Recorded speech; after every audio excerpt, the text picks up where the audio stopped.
घोटी व वाडीवर हे परिसरातील अवैध हातभट्टीचे दारू अड्ड्यांवर स्थानिक गुन्हे शाखेचे छापे।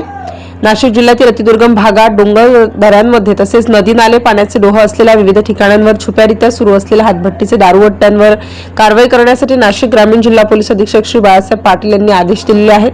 त्यानुसार आज दिनांक 12/4/2026 रोजी स्थानिक गुन्हे शाखेचे प्रभारी पोलीस निरीक्षक श्री दत्तात्रय शिंदे यांच्या पथकाने घोटी पोलीस ठाणे हद्दीतील पिंपळगाव मोरे डोंगराच्या पायथ्याशी तसेच वाडीवरे पोलीस ठाणे हद्दीत मुळेगाव शिवारातील डोंगर भागातील जंगलात अवैधरित्या सुरू असलेल्या हातभट्टीचे दारू अड्ड्यांवर छापे टाकून कारवाई केलेली आहे।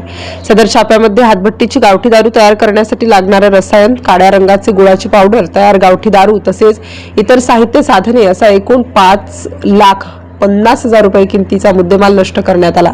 यातील आरोपी हे पोलिसांची चाहूल लागताच डोंगर दऱ्यामध्ये पळून गेले असून त्यांच्या विरुद्ध घोटी व वाडीवरे पोलीस ठाणे येथे महाराष्ट्र दारूबंदी कायदा कलम 65 फ ख ड प्रमाणे गुन्हे दाखल करण्यात आलेले आहेत।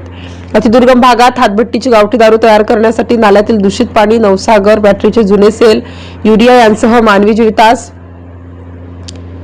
अपायकारक असणाऱ्या रासायनिक पदार्थांचा वापर केला जात असल्याचे आढळून आले आहे। जिल्ह्यात अशा प्रकारची गावठी दारू, हातभट्टीचे अड्डे आपल्या परिसरात सुरू असल्यास पोलिसांना तात्काळ संपर्क साधावा असे आवाहन ग्रामीण पोलीस दलातर्फे करण्यात येत आहे।